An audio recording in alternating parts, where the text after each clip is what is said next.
ये bangle division के ऊपर आज ये जो बिल ने रेजोल्यूशन आया है, इसमें मैं सबसे पहले तो कुछ देर पहले हमारे माननीय सदस्य श्री शोभनदेव जी ने जो हमें इन्फ्लक्स कहा गोरखाओं को, इसका मैं इस सदन में खंडन करता हूं। सुगौली संधि के वजह से जो भूमि के साथ हम यहाँ आए, हमारी मिट्टी यहाँ की होती है और हम इन्फ्लक्स होते हैं, इस चीज की मैं निंदा करता हूं। और दूसरी बात, मेरे पास वक्त कम है इसलिए मैं पढ़ता, यहाँ 15 खंड के कालखंड में लेके आया हूं हमारी इतिहास का।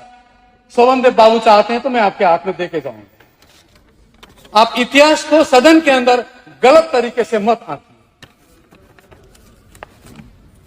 मैं आज इस डिवीजन के संदर्भ में पूरे सदन को और सरकार को यह कुछ पूछना चाहता हूं। 19 सितंबर 2023 टीएमसी अलायंस भारतीय गोरखा प्रजातांत्रिक मोर्चा के अनित थापा ने गोरखालैंड के नाम पर चुनाव जीता, जीटीए चुनाव, और उसने 19 सितंबर को जीटीए सभा में गोरखालैंड का प्रस्ताव ले आया। वो आपका अलायंस है। आप हमारी तरफ उंगली दिखा रहे हैं, 3 उंगली आपको दिखा रहे हैं। 21 अक्टूबर 2020 को गोरखालैंड मांगने वाले सबसे सशक्त पार्टी गोरखा जनमुक्ति मोर्चा के साथ आपने अलायंस किया।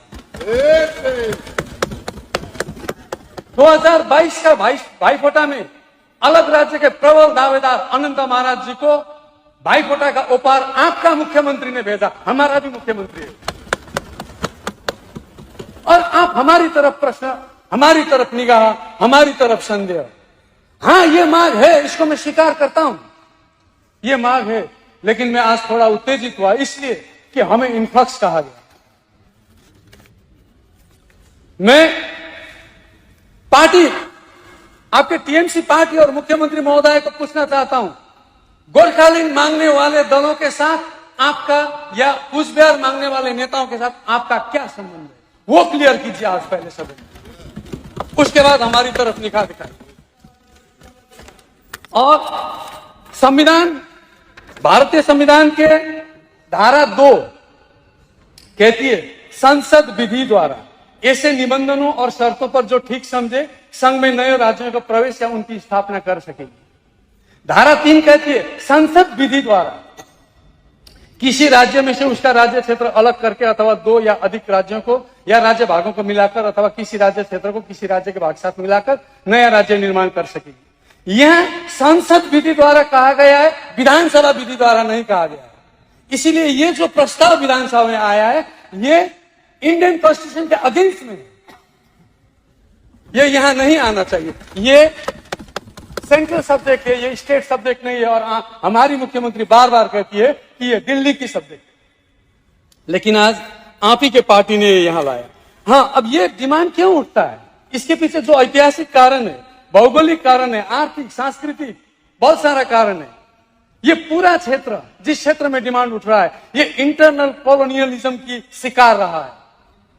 इतिहास को ध्यान में रखकर 1987 में पश्चिम बंगाल सरकार ने गोरखालैंड एजिटेशन द इश्यूज नाम में एक व्हाइट पेपर निकाला, जिसके पृष्ठ 4 पर लिखा था, in other words the present territory of Darjeeling historically belong to Sikkim and Bhutan and were included in India following wars and agreement with these 2 countries. Only the Tarai part of the territory was for a time conquered by Nepal from Sikkim, but was then returned to Sikkim in 1816. इसी तरह कोचबिहार राज्य भी स्वाधीनता के बाद, Indian independence के बाद 1949 में भारत में शामिल किया गया। दार्जिलिंग 1956 में the absorbed areas laws act 1954 के तहत बंगाल में शामिल किया गया। इसीलिए ये इतिहास के आधार पर जन्मा हुआ जन आवाज है। अध्यक्ष महोदय,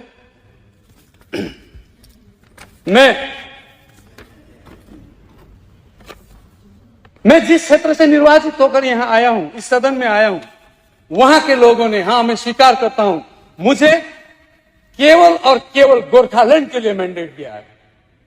और मैंने इसीलिए आज तक विधानसभा के अंदर और विधानसभा के बाहर जितना भी बयान दिया है, वो सिर्फ मेरा बयान नहीं है, जनता द्वारा मुझे दिया गया मैंडेट का आवाज है। इसीलिए इस मैंडेट को समझने का जरूरत है।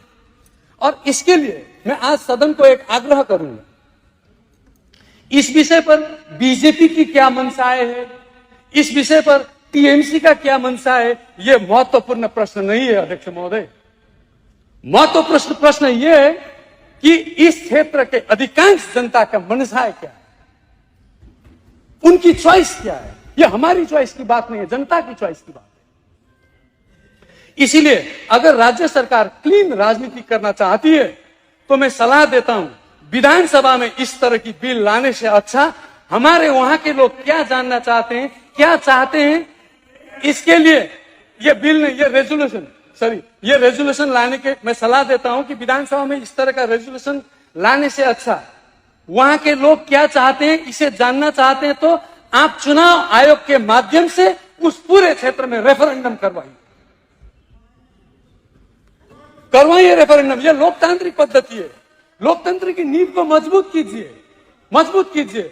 अगर इस क्षेत्र के राजवंशी, गोरखा, मेच, आदिवासी, टोटो, रावा, लेप्चा, भूटिया, डुक्पा जैसे यहाँ के एथनिक कम्युनिटी की भाषा, साहित्य, संस्कार, संस्कृति, रहन सहन, वेशभूषा सभी विलुप्ति के कगार पर है। आज बहुसंख्यक औपनिवेशिक चरित्र की वजह से यह पूरा क्षेत्र पॉलिटिकली इम्बैलेंस है अध्यक्ष महोदय। इस क्षेत्र में अलग राज्य की मांग ऐसे ही हवा में नहीं बना है। इन्हें अपना विधान खुद लिखने का अधिकार चाहिए। क्या सरकार ने कभी इस समस्या को सदन में संबोधन किया?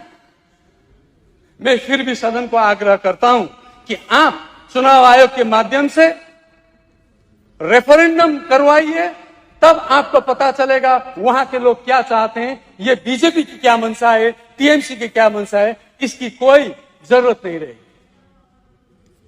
आप करवाइए ना, आप करवा सकते हैं केंद्र से मिलके। यहां ये समस्या है, हम दो मिलकर देखिए। जब उन्होंने प्रश्न किया तो मैं थोड़ा समय लूंगा।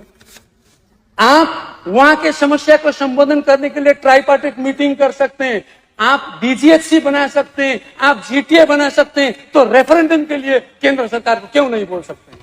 बोल के देखिए एक बार, तब आपको वहां का हकीकत पता चलेगा। थैंक यू अध्यक्ष महोदय। Thank you, Honorable Speaker, sir, for allowing me to participate in this motion under Rule 185 regarding attempt to divide Bengal. The time allotted is just 6 minutes, so I have a very structured speech.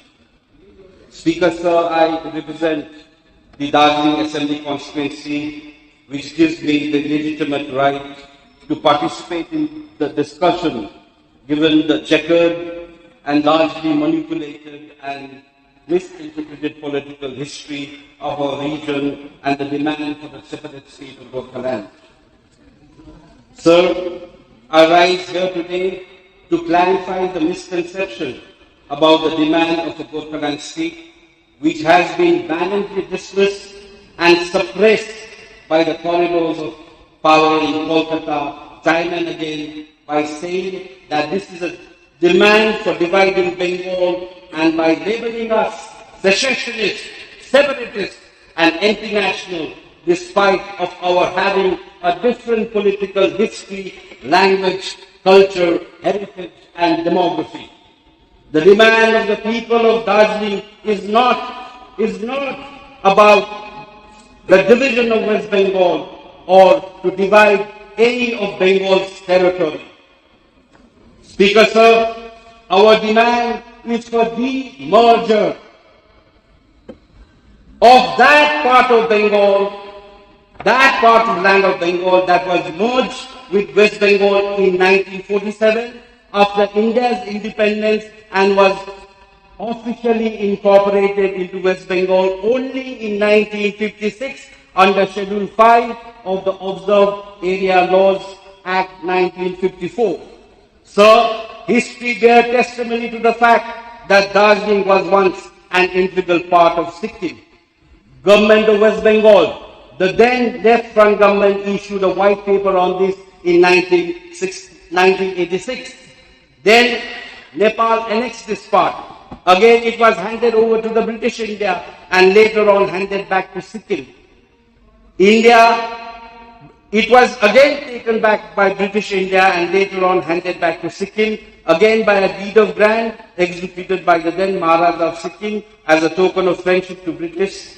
Darjeeling became a part of British India territory. Then, as it is kept now as non-regulated areas, sometimes as scheduled district, sometimes as backward trusts, sometimes as partially excluded area, sometimes as observed area under various legal and political structures. So I want to clarify again that the demand for Gorkhaland state is not about division of Bengal's territory, but seeking a rightful place for a region's culture and history in India's political map under the constitutional provision. Sir, I want to reiterate again with a clear distinction between separation and demerger. Even our first Prime Minister, while acknowledging the challenges of difficulties of reorganizing the states and territories, had once famously said, where merger is not desirable, let divorce take place. Sir, I humbly, adding up to the former Prime Minister's word, would like to say that a consensual divorce is much better for a married couple rather than fighting and bickering every day. I belong from the most nationalist and patriotic community, the Indian Gorkha community, and I strongly object to the very ulterior motive behind bringing such a motion which is against the very letter and spirit of Article 3 of the Indian Constitution, and any act, motion in violation to the Constitution is not only ultra-virus, but it is also anti-Constitution and anti-national.